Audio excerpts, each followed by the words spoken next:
The all-new region is now available in Where Winds Meet, which also means there's some all-new ways to boost your power across the board. Regardless of what your build is, this video is going to highlight 6 unique ways on how you can boost and maximize your power while exploring the new region. So let's just go ahead and jump right into it. Chances are, if you're watching this video, that you're using level 81 gear and you're probably level 85 and just waiting for the next tier upgrade. Luckily, even though most of our gear is maxed out, there's still a lot of things we can do to enhance it and also boost power in a few different ways. First things first, there is a new NPC that provides the option to buy reattunement stones across the board. And let me just tell you, I would ignore those really pricey ones because level 81 gear is going to be outdated very, very soon. But you can very easily just purchase these reattunement stones right here and use them on your existing gear just to make the next 2 weeks or so even easier while exploring. Plus, there are some inner way notes that I do recommend you purchase regardless of if you're going to use them or not.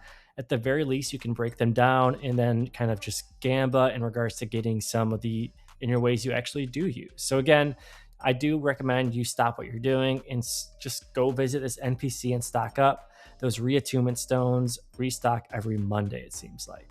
This is where it is in the map, right next to the Fortress Pass, and here is the NPC right there. Their name is Ba, and you can see the different items that they offer. Now moving on to the next tip, which is you will be seeing a lot of unique structures and new oddities in the new region. For example, this one's a little bit of a puzzle where you have to block this purple ball of energy and then time it to hit this rock right when you click G, and then you can capture the unique oddity. There are tons and tons of them throughout the map, and I do recommend that you do all you can to collect them. Once you actually have a decent stash of them, you're going to want to turn them in right here. So here it is in the map. I'll zoom out a little bit, but you will automatically go to this location for the most part once you unlock the full view of the map and just follow the main story quest. Once you actually start talking to them, you can submit your oddities. And again, these are direct permanent increases in your power and your damage output, regardless of what class you are. Plus, you can actually boost up your endurance. That just makes exploring the new region even easier and just boost some defense. And also these very unique features, which I do recommend you prioritize over everything else. For example, you can increase the amount of coins you get or even increase the chance of getting additional items by doing certain activities in the new region. I'm going to tell you right now, we are going to be in this region for quite some time. So the sooner you unlock those specific oddity benefits, the more benefits you will be getting in the long term. So again, make sure you prioritize the specific ones based on the region just to get the most out of it. Additionally, speaking of just exploring in general, I do recommend you do everything you can to boost your overall adventuring experience and just boost the exploration points across the board. The reason you want to do this is because there's some brand new talents that will be unlocked very, very soon.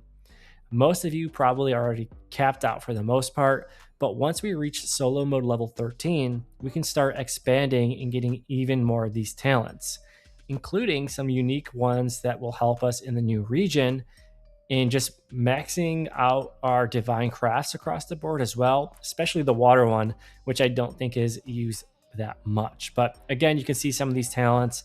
They are direct increases in physical attack, other attributes, and even defense. So it is worth grinding out and exploring as much as possible in order to unlock more and more talent points. And again, these things are hidden all over the map. Make sure you look up, down, sideways, and just capture all the rewards you can.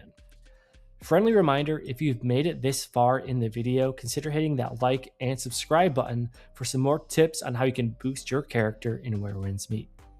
Okay, jumping into the next one, which is talking about this brand new mystic skill that just got introduced to the game with the region. This is where you're going to want to go right next to the Peace Word camp. And what you're going to want to do is just follow the music. You will see a monk located right up on this hill right here. And after you play a song for him, he'll give you 2 little mini quests where you have to play 2 other songs. And then, once you actually complete the quest, he gives you the Flute of the Tides Mystic skill. This is great, especially for ranged players, but even just close combat melee players, I'm a fan of, because you can just clear out large stacks of mobs in the open world, which you are going to be doing a lot of over the next few months for not only this region, but also the future regions we will be getting. The other thing I did want to call out too is that when you actually try to upgrade this new Mystic skill, it will primarily boost the overall damage output and also how often you can actually use the Mystic skill by reducing the overall vitality costs. Plus, as you upgrade this Mystic skill, one thing is going to catch your eye, and that's that there is a new Hashi exclusive resource that you need, the Stormbone Bloom. So make sure as you explore, you gather these resources as much as possible because they will be used for mystic skills in this region to upgrade them. This essentially boosts the overall value of these mystic skill breakthrough support boxes too. And I wouldn't be surprised if in future updates, new resources will also be introduced. So I do recommend you stock up on those. Next up, I want to talk about our good cat friend. So with the new region, there is a new cat with new cat puzzles across the region as a whole, and there's even a whole new currency. So here he is on the map, and if you actually check out the shop, you'll see once again, there is a brand new currency in that top right. So I have a lot of cat puzzles I have to do to get my sandy paw ingots. But once you actually collect a few, you can see there's a lot of goodies on the left side, including lingering melodies, resonating melodies, lots of recipes, which again, these are probably going to be your top priority because they can directly increase your damage output and survivability. So again, milk curds and milk wine and the cream rolls. There's some other just random kind of accessories down there. But again, these are the ones you want to prioritize. If you just open your bag and go to craft, you can actually see what these do so you can kind of prioritize which one you want. In my opinion, the camel milk wine is probably the best of the 3 because it increases your physical attack by a huge amount. But you can also increase max HP and some other things. So be sure to explore, do your cat puzzles, and then reap the rewards to boost your overall damage output. And last but not least, if you ever see a well, it means you should stop what you're doing, jump in, and get ready for some rewards. This one specifically is right here on the map, and I wanted to call this one out as a priority because of what you're going to find inside. So let's just go ahead and jump right in. You're going to see there are a ton of these little mobs, but they can't run from you like they normally do. These gold crests are just kind of locked in this mini cave, and it's a great place to farm them to not only get some of the unique currency you get from them, but also some coins. So you can see you're getting fragments, coins, experience. There's a chest down here. And as you can tell, as I kind of pick up all of these rewards, I keep picking up this wrinkled paper by mistake. And we're going to talk about that in just a second, because this piece of paper will get you even more rewards. The other benefit is the fact that there are achievements associated with killing those mobs, so you might as well do it. But with the wrinkled paper at the top of the well itself, you can interact with this pole and get even more rewards.